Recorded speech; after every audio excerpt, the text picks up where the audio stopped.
आज हमारे साथ हैं यूपीडी के नेता शिव प्रसाद सेमवाल जी।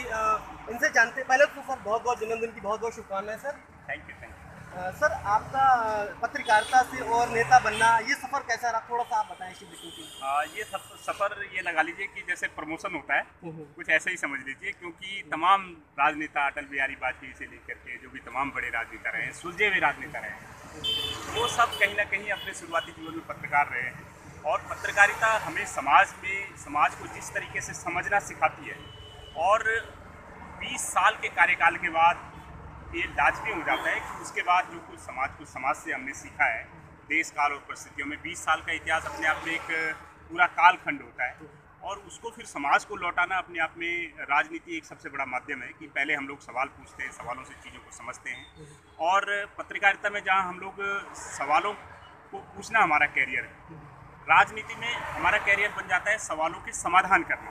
अब हम लोग समाधान का काम करते हैं, जो पत्रकारिता में पहले सवालों का काम करते हैं। तो जाहिर सी बात है, ये काफ़ी फ्रूटफुल है, काफ़ी चैलेंजिंग है। रोज़ हम कहीं ज़्यादा लोगों से मिलते हैं, जैसे आप लोग भी पत्रकारिता में इतने लोगों से मिलते हैं रोज़, लेकिन हम लोग लोगों से मिल सकते हैं, उनकी रिपोर्टिंग कर सकते हैं, लेकिन लोगों की समस्याओं में शुमार होकर के, शामिल होकर के, उनकी समस्याओं के लिए उनके साथ मिल कर के काम करना और उसको समाधान तक पहुँचाना, ये अपने आप में पत्रकारिता से कहीं ज़्यादा सेटिस्फाइंग है। ये जो पूरा कार्यकाल है 100 दिन का, ये कहीं ना कहीं मुख्यमंत्री के किए हुए काम जो थे, उनसे पीछा छुड़ाने का, उनसे उन चीज़ों को धोने का एक प्रयास था TSR 2 का, लेकिन वो पूरी तरीके से इसमें भी विफल रहे हैं। कि जैसे देवस्थानम बोर्ड से लेकर के कुंभ में जो अभी हरिद्वार में RT-PCR की जो रिपोर्टें आई हैं, घोटाले अपने आप में जारी हैं सभी जगह। RT-PCR की रिपोर्ट ही नहीं, तमाम नए नए घोटाले यहाँ अभी भी हो रहे हैं। मुख्य सचिव वही है, जितने मंत्री थे सारे के सारे वित्त पोर्टफोलियो उनकी वापसी हो गई है। तो जब सारे मंत्री वही हैं, आपके सारे ब्यूरोक्रेसी वही है, ब्यूरोक्रेसी के टॉप पे जो मुख्य सचिव थे ओम प्रकाश, वो तब भी उतने ही बदनाम थे। ये उम्मीद की जा रही थी कि ये इनको हटा के एक मैसेज देंगे, लेकिन आज भी मुख्य सचिव वही है, पुलिस प्रशासन में सारे वही चेहरे हैं।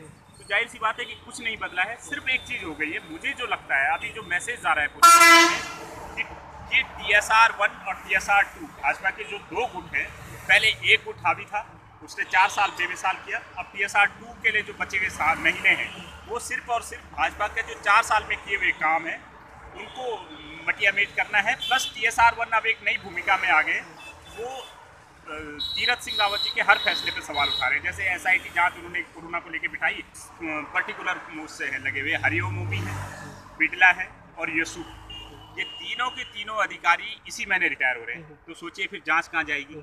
दूसरा जो अधिकारी अभी हैं NH के अधिशासी अभियंता जीत सिंह रावत, जिनके पास अभी इसका चार्ज है, उनकी अपनी डिग्रियां फर्जी हैं, लेकिन इन चीज़ों पे कोई कार्रवाई नहीं हुई। और इन्हीं चीज़ों पे केदारनाथ आपदा घोटाले में कोई कार्रवाई नहीं हुई, स्टडिया में कोई कार्रवाई नहीं हुई, जो ये डैम थे 56 डैम, उन पे कोई कार्रवाई नहीं हुई, जितने भी बड़े स्कैम हुए हैं, कुंभ घोटाला हुआ, उस पर कोई कार्रवाई नहीं हुई। तो उसमें क्या रिटायर्ड जजों की बेंच लग सकती है? ऐसा हो सकता है कि वो लोग रिटायर्ड जजों की बेंच भी एक तरीके से जजों का पुनर्वास हो जाएगा, मतलब उनको दोबारा से कोई चार्ज मिल जाएगा। जांच चाहिए हो तो ज़्यादा बेहतर तरीका यह है कि सिटिंग जज से जांच कराई जाए। और अगर जहाँ तक जांच कराने की बात है, एक कैबिनेट मिनिस्टर भी अगर कहे तो CBI जांच रिकमेंड कर सकता है। जब एक कैबिनेट मिनिस्टर को पावर है CBI जांच रिकमेंड करने की, तो ये तो चीफ मिनिस्टर है। चीफ मिनिस्टर अगर वाकई संवेदनशील है और भ्रष्टाचार के प्रति वाकई रोकना चाहते हैं भ्रष्टाचार को, तो फिर जरा करके दिखवाएं कि CBI जांच होगी। में काम कर रहे हैं, जरूरतमंदों को राशन दे रहे हैं, तो ये आपका अनुभव कैसा रहा और आपके पास क्या क्या चुनौतियाँ आई आपके सामने? डोईवाला विधानसभा में देख करके कहीं से कहीं तक नहीं लगता कि ये विधानसभा 4 साल तक एक मुख्यमंत्री के पास की VVIP विधानसभा रही है। कहीं से भी ये नहीं लगता कि एक मुख्यमंत्री, यहाँ से जो विधायक थे वो एक मुख्यमंत्री रहे हैं 4 साल तक। तमाम समस्याएं आज भी वैसी की वैसी हैं। आज़ादी के बाद से कई इलाके ऐसे, नाही कला, इठारना, बडेरना, सतेली, तलई, जहाँ आज तक सड़कें नहीं पहुँची हैं। तो इस तरीके के तमाम मामले, अभी डिफेंस कॉलोनी वाला रास्ता आप देख लो, जो हमने अभी इस पर संघर्ष किया, 300 मीटर की दूरी पे जो है त्रिवेंद्र सिंह रावत रहते हैं, उनका घर है वहाँ पे, लेकिन वो डोईवाला विधानसभा की जो बंद सड़क है, ग्रामीणों के साथ खड़े नहीं हुए, 300 मीटर चल के वहाँ तक नहीं आ पाए, जबकि 4-5 दिन तक जो है ग्रामीणों का ये धरना प्रदर्शन जारी रहा। ये अभी उनकी जो अपने कार्यकाल की जो घोषणाएं हैं, चाहे दूधली को लेकर के नलकूप की घोषणा रही हो, कोई भी घोषणा उनकी इस तरीके से पूरी नहीं हुई है। डोई वाले में शिव प्रसाद सिंघवाल को लगातार समर्थन मिल रहा है। उत्तराखंड क्रांति दल से इस समय आप जुड़े हैं, क्या आने वाले समय में आप और किसी पार्टी में भी जाने का विचार करें? क्योंकि इसका जो भविष्य तक पीछे ऐसे ही हुआ है कि लोग उत्तराखंड क्रांति दल में आए, उसके बाद राजनीति के बाद दूसरी पार्टियों में चले देखिए, गए। हमारा ये आपके साफ साथ कहना है, आम आदमी या बीजेपी का ही ज्वाइन? हमारा साफ कहना है, आम आदमी नहीं, बीजेपी नहीं, दिल्ली वाले दल सबसे बड़ा छल। एक ही हल, क्षेत्रीय दल।